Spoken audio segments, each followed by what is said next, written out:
Hello everyone and good morning. I just woke up. I still have bed marks on my face. Pillow marks, whatever they're called. I'm very sleepy, so I'm sorry. Um, had a really interesting dream today. It's hard for me to fall asleep. It took a really long time because last night I went jogging and then I came back home and I worked out a little bit more and then I ate a lot of food and it was hard for me to fall asleep with a full stomach. But I ended up falling asleep. And I remember quite a lot from my dream. I'll start out with, I think, what was the first part. Um, I remember being with maybe two girls and two boys at a bus stop. And I was talking to this guy who was very tall, and I was comforting him about something. I was telling him that it's okay and that he's brave, or I don't know what. And I hugged him, and then we kept talking about the subject. I kept telling him that he was very brave, or I don't remember exactly what I was telling him, but I was making him feel better and being very empathical. And he looked at me, and a bunch of people were just passing by us. And he looked at me and said, "You don't know what it means to me." And his eyes started tearing up, and I saw that he was getting very emotional, that he couldn't say anything else. So I just hugged him again, and I he was really much taller than me, so I had to hang on him to actually hug him properly. And I remember petting the back of his neck, touching the hair at the back of his head, and just trying to make him feel better. I'm laughing because these things don't happen to me anymore in real life. I don't interact with people. um, and then I remember like we wanted to start walking, and then I looked behind the bus stop, and there was this girl there. She looked Russian and kind of young, like not very young, my age. She was wearing this shirt that you could see her nipples through it. It was really thin, and she looked like she was enjoying. She had a bunch of guys around her, and they were like looking at her like she was prey, and she looked like she was enjoying the attention. And she was like flirting with one of them, like teasing him with her finger, and like picking him, like choosing him, and wanting to go walk away with him. And as soon as she walked away with him, the rest of the guys flocked at her like a flock of pigeons at a piece of bread, and it was disturbing to watch. And a religious man just walked by them when that happened and saw it, and it was disturbing. It was just disturbing for me to witness. And then me and the people I was with started walking as well, and we were kind of forming a crowd because it was very tight. It was a tight space. And then there were like older men there, and they told me, "This is very wrong what you're doing. It's very unpleasant." And I told them, "That's not us. Don't put us together with her. We're different from her."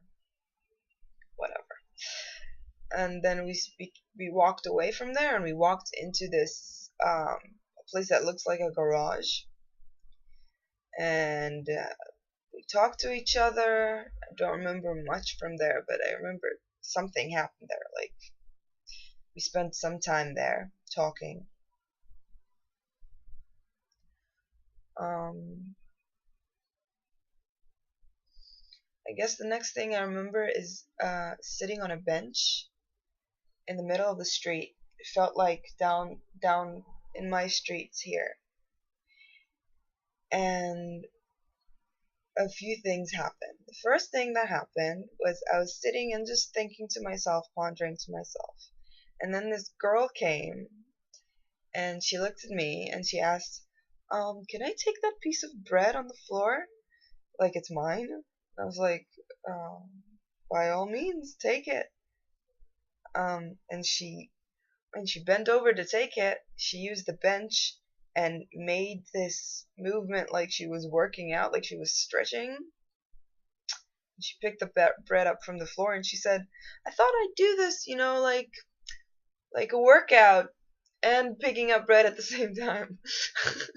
And she picked up a lot of bread, and then two more girls came and picked up pieces of bread around me, and they said that, like, I realized where they said that they were picking up the bread for homeless people so they could feed people.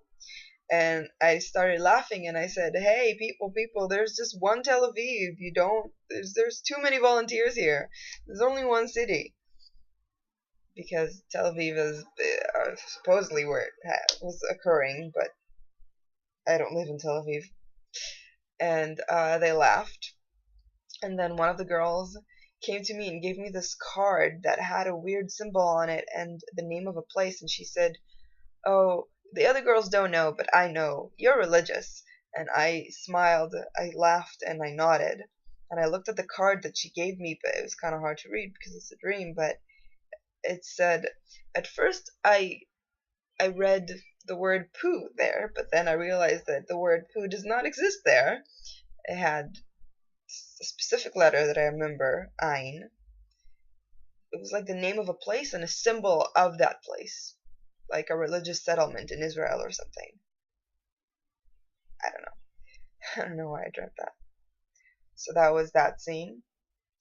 And then I dreamt that next to me is this house, and it has like a door that's on the ceiling of the house.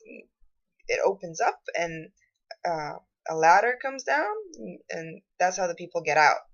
And kids climb down, and as they did, someone said, this house is, and the kids completed the sentence. I don't remember the exact words, but they said a bunch of things. They said, like a development project. This house is not operated by electricity. This house is all sorts of things. And then I realized that they live in a place that does not have electricity, does not have gas, does not have a place where you can cook things.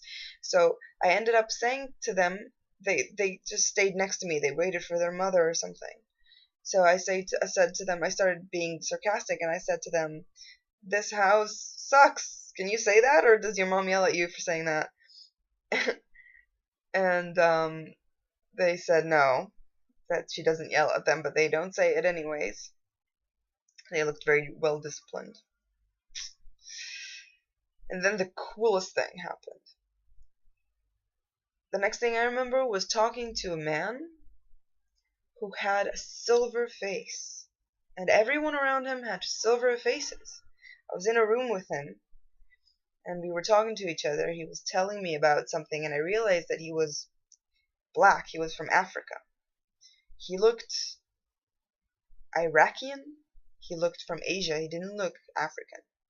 But in the dream, I realized he was probably Ethiopian or something.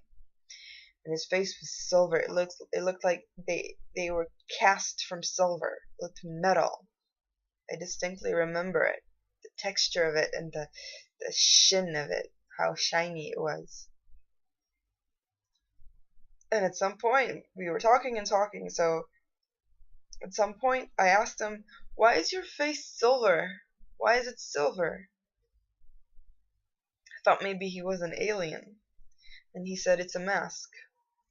And then I remembered how some Ethiopian people got their faces tattooed when Christian people took over their settlements, and they tattooed crosses on their faces. So I thought maybe he has something like that on his face, and that's why they're wearing masks. And I asked him, do you have scars? And he said yes. And then I remember him telling me, that the last time he was proud of someone was when his friend married his girlfriend and spoke Hebrew to her, which is my native tongue. And I nodded like I understand, but I don't get it at all. And then his mask was off, and I saw that his face, he looked like a guy I met a while ago and fell in love with, and he looked exactly like him. He had the same facial structure and the same skin color, and he had scars here and here, but they were like small scars, like like smile wrinkles. They looked like wrinkles, more than scars. And then I saw that all over his face, came out of his face, like spinning uh vectors, spinning squares and spinning triangles, multicolored, like a bunch of them. It's really hard to describe it because it's just so a fantastical thing to see. But I couldn't take my eyes off it. I stopped listening to him. I just stared at his face because it was spiraling out like that. And I realized that I'm not listening to him.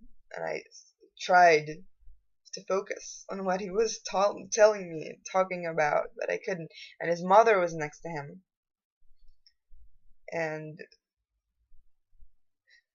I realized that his demeanor was completely affected by the fact that his mother was next to him.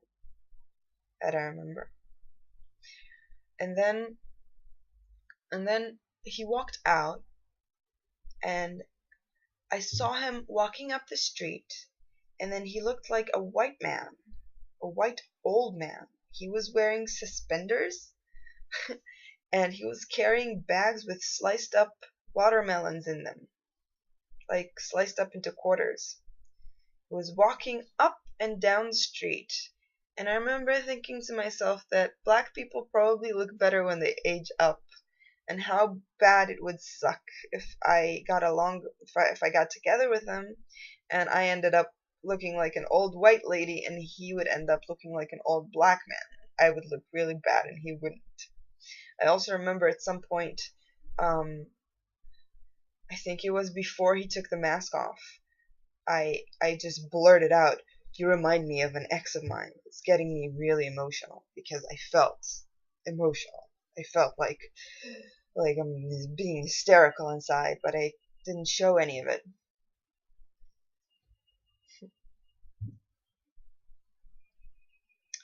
And then there was something about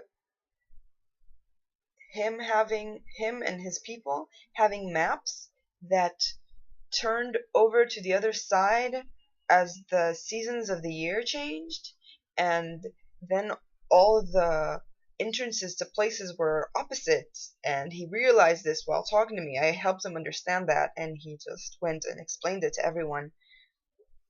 I don't know, that was weird too.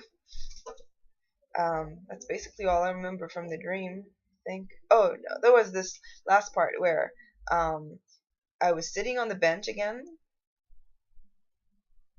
and I remember thinking to myself about him, or talking, like if I'd have a boyfriend, what I'd say to him about things that were happening between us. Completely unrealistic. Um, and then there was this little girl who I was supposed to pick up, and then I remember being here at my room and touching myself. I remember looking down and seeing my breasts move to the rhythm, and then realizing that I need to pick this girl up and I'm going to be late, and it's probably really late already. And in the dream, I remember having my phone not have any battery left and thinking that it must have gone off and that no one can reach me or call me, and that I should really stop doing what I'm doing and go pick that girl up. And then I woke up. And that's it. That's all I had. And it was really cool. The part with the silver mask and the spiraling vectors that were multicolored. It was just amazing. this is what makes dreams worth having, because you can experience things that just are out of this world. So I hope you've enjoyed this, and you're welcome to share your own dreams if you have some interesting things, or even link your own dream journals if you have them. Yeah. Have a good day. Bye bye.